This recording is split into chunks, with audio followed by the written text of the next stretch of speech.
Assalamualaikum warahmatullahi wabarakatuh. Selamat siang dan salam sejahtera untuk kita semua. Yang saya hormati yaitu Dr. Rino Dwi Putra, SE MSI, sebagai dosen pengampu mata kuliah Sistem Informasi Akuntansi. Di sini kami dari kelompok 8 yang beranggotakan 3 orang, dengan saya sendiri, Siti Aisyah sebagai moderator, dan rekan saya, Rani Mukhrizi Rahmawati, dan Tiara Novita. Di sini kami akan mempresentasikan mengenai kejadian hacker atau kegagalan sistem informasi. Adapun kasus yang kami ambil yaitu berasal dari Pusat Data Nasional Sementara 2 yang berada di Surabaya. Adapun latar belakangnya, PDNS 2 Surabaya adalah bagian dari proyek Pusat Data Nasional atau PDN yang dikelola oleh Kementerian Komunikasi dan Informatika atau Kominfo. Fungsinya adalah menyimpan dan mengelola data dari berbagai instansi pemerintah pusat dan daerah, termasuk layanan publik seperti paspor, KTP, dan administrasi kependudukan. Di era digital sekarang, hampir semua kegiatan organisasi dilakukan secara daring, termasuk komunikasi dan pengelolaan data. Begitu juga peretasan PDNS 2024 yang banyak menggunakan email dan Google Drive untuk mengatur administrasi, sponsor, serta keuangan acara. Salah satu ancaman yang terjadi di berbagai organisasi adalah serangan ransomware, yaitu serangan yang mengeskripsi atau mengunci seluruh data penting sehingga tidak dapat diakses oleh pemiliknya, kecuali mereka. Ransomware yang berawal dari sebuah email phishing yang tampak seperti pesan resmi internal. Serangan tersebut menyebabkan data keuangan panitia tidak dapat diakses, mengganggu jalannya kegiatan, dan menimbulkan potensi kerugian finansial serta reputasi bagi panitia. Selanjutnya yaitu rumusan masalah. Rumusan masalah terdiri dari yang pertama, kejadian serangan sistem, kegagalan sistem, dan phishing atau penyamaran sebagai pihak yang sah atau penipu. Dan yang kedua, antisipasi ke depannya, kronologi, dan dampak atau kerugian. Baiklah, materi berikutnya akan dibacakan oleh Saudari Rani Mukhrizi. Kepada saudari disilahkan. Selanjutnya yaitu tujuan. 1. Meningkatkan kesadaran keamanan cyber di kalangan anggota panitia, terutama dalam menghadapi ancaman seperti phishing dan ransomware yang sering menargetkan organisasi non-profit atau kegiatan kampus. Yang kedua, mempelajari kronologi dan pola serangan cyber yang terjadi agar setiap anggota memahami bagaimana serangan dapat dimulai hanya dari satu tindakan kecil, seperti membuka lampiran email. Yang ketiga, mengidentifikasi dampak dan kerugian yang timbul akibat serangan ransomware, baik dari sisi data, keuangan, maupun reputasi organisasi. Yang keempat, menyusun langkah antisipasi dan mencegah ke depan agar kejadian serupa tidak terulang pada kegiatan atau kepanitiaan berikutnya. Yang kelima, menambahkan budaya keamanan digital dalam setiap aktivitas organisasi PDNS, termasuk pelatihan penggunaan sistem backup serta penerapan autentika berlapis. Selanjutnya, kronologi. Kronologi serangan ransomware terhadap Pusat Data Nasional Sementara PDNS 2 Surabaya serta lebih mendalami dan naratif. Pada malam tanggal 17 Juni 2024, sistem keamanan PDNS 2 mendeteksi aktivitas mencurigakan, seperti fitur Windows Defender dinonaktifkan secara paksa. Ini bukan sekadar gangguan teknisi biasa, melainkan langkah awal dari serangan cyber yang terorganisir. Dalam waktu kurang dari 24 jam, layanan publik yang bergantung pada PDNS2 mulai lumpuh. Masyarakat tidak bisa mengakses layanan imigrasi, pembuatan paspor, dan administrasi kependudukan. Antrian panjang terjadi di kantor-kantor pelayanan dan banyak warga terpaksa menunda perjalanan atau urusan administratif penting. Setelah dilakukan investigasi oleh Badan Cyber dan Sandi Negara BSSN, ditemukan bahwa sistem telah diserang oleh ransomware jenis Lockbit 3.0 yang dimodifikasi dengan nama Brainseeper.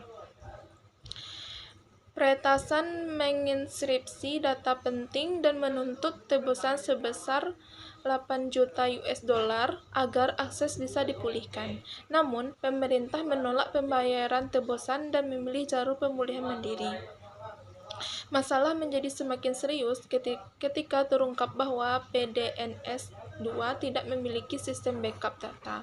Artinya data yang terintegrasi tidak bisa dipulihkan dengan cepat dan proses pemulihan menjadi sangat kompleks.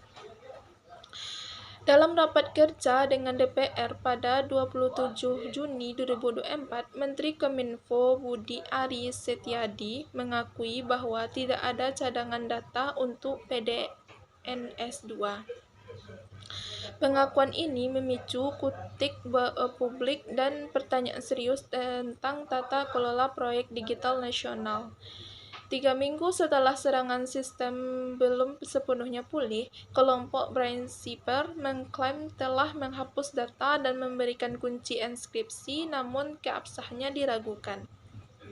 Kemudian, pada Maret 2025, Kejaksaan Negeri Jakarta Pusat mengungkapkan bahwa proyek pengadaan PDNS terlibat dalam kasus korupsi senilai 959 miliar. Korupsi ini diduga berkontribusi pada lemahnya sistem keamanan dan absennya backup data. Serangan ini bukan hanya menunjukkan kerentanan teknis, tetapi juga membuka tabir kelemahan struktural dalam pengolahan data nasional. Dampaknya meluas kepercayaan ke publik, reputasi pemerintah, dan urgensi reformasi keamanan siber di Indonesia. Selanjutnya, kelemahan sistematik. 1. Tidak ada backup yang layak. Salah satu temuan yang paling mengherankan adalah bahwa PDNS2 tidak memiliki sistem cadangan backup data yang memadai. Artinya, ketika data utama dienskripsi oleh ransomware, tidak ada salinan yang bisa digunakan untuk memulihkan sistem.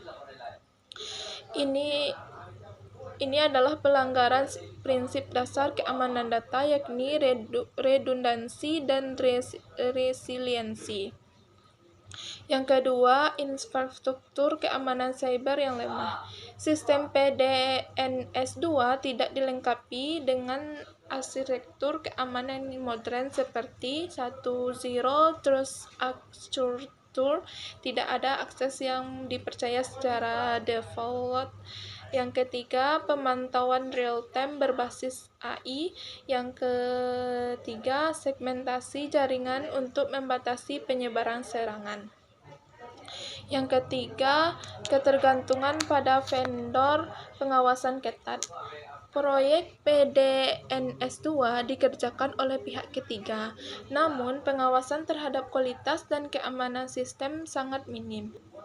Hal ini diperparah oleh temuan kejaksaan bahwa proyek pengadaan PDNS terlibat dalam korupsi senilai 959 miliar yang diduga penyebab sekvenasi teknik tidak terpenuhi dan sistem dibangun secara asal-asalan.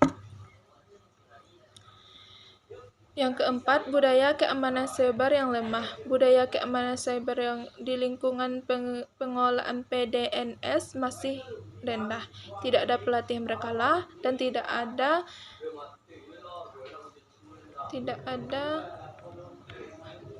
simulasi insiden dan tidak ada protokol respon yang jelas. Yang kelima, fragmentasi data kelola digital nasional. Setiap serangan belum ada koordinasi yang kuat antara Kominfo, BSSN, dan instansi penggunaan data. Banyak instansi menyimpan data di PDNS tapi tanpa memahami bagaimana data mereka diamankan. Fragmentasi ini membuat respon terhadap serangan menjadi lambat dan tidak terkoordinasi. Yang keenam, ketergantungan terlalu tinggi pada satu titik kritis PDNS 2 menjadi single point of failure, satu titik kegagalan yang berdampak ke seluruh sistem. Ketika PDNS 2 lumpuh, ratusan layanan publik ikut terhenti, tidak ada sistem distribusi beban atau failover yang bisa mengambil alih secara otomatis. Materi berikutnya yang akan disampaikan oleh Saudari Tiara Nevita. Kepada Saudari disilakan. Selanjutnya yaitu dampak dan kerugian. Pertama, layanan publik lumpuh. Ribuan warga tidak bisa mengakses layanan vital seperti paspor dan KTP. Yang kedua, kepercayaan publik terguncang. Masyarakat mempertanyakan ke siapa digital pemerintah. Yang ketiga, potensi kebocoran data. Data pribadi jutaan warga Indonesia terancam bocor dan disalahgunakan. Yang keempat, kerugian operasional dan reputasi. Belum diumumkan secara resmi namun diperkirakan sangat besar. Yang kelima, krisis tata kelola. Terungkapnya korupsi memperparah persepsi publik terhadap proyek digital pemerintah. Antisipasi dan langkah strategi ke depannya. Pertama, evaluasi dan audit sistem. Melakukan audit menyeluruh terhadap sistem PDNS dan semua instansi yang terhubung. Meninjau ulang kontrak dan kinerja vendor teknologi. Yang kedua, penguatan infrastruktur keamanan. Menerapkan Zero Trust arsitektur, yaitu tidak ada akses yang dipercaya secara default. Mengaktifkan pemantauan real-time berbasis AI untuk mendeteksi anomali. Membangun sistem backup, transkripsi, dan terpisah secara berkala. 3. Peningkatan kapasitas SDM. Pelatihan keamanan siber untuk seluruh pegawai instansi pemerintah. Simulasi insiden dan penyusunan protokol respon darurat. Yang keempat, kolaborasi dan regulasi. Memperkuat koordinasi antara Kominfo, BSSN, dan instansi pengguna data. Penyusunan regulasi yang mewajibkan standar keamanan minimum dan audit berkala. Kesimpulan yang dapat diambil dari PDNS 2 Surabaya yaitu 1. Serangan ransomware terhadap panitia peretasan PDNS 2024 menunjukkan bahwa ancaman keamanan siber dapat terjadi bukan hanya pada perusahaan besar, tetapi juga pada organisasi kepanitiaan dan kegiatan kampus yang menggunakan sistem digital tanpa perlindungan memadai. Yang kedua, serangan yang bermula dari email phishing sederhana berhasil menyebabkan kerusakan besar, seperti data keuangan transkripsi, gangguan operasional, dan hilangnya sebagian informasi penting. Yang ketiga, hal ini membuktikan bahwa faktor manusia atau human error seringkali menjadi pintu masuk utama bagi serangan siber.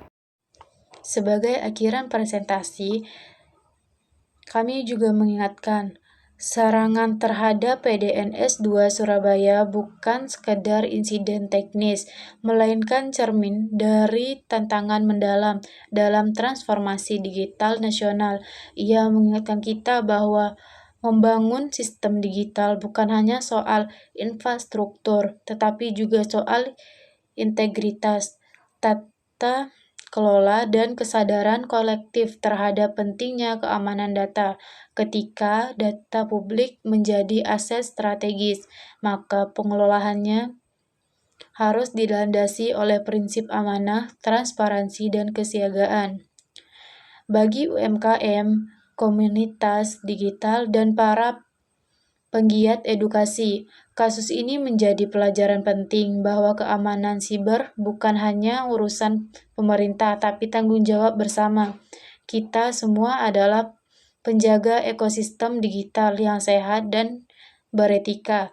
Dengan membangun budaya sadar risiko, memperkuat sistem, dan menambahkan nilai spiritual dalam pengelolaan teknologi, kita bisa menjadi hijrah digital, jalan menuju keberdayaan dan keberkahan. Demikian isi presentasi kami kali ini. Semoga apa yang kami sampaikan dapat bermanfaat bagi kita semua.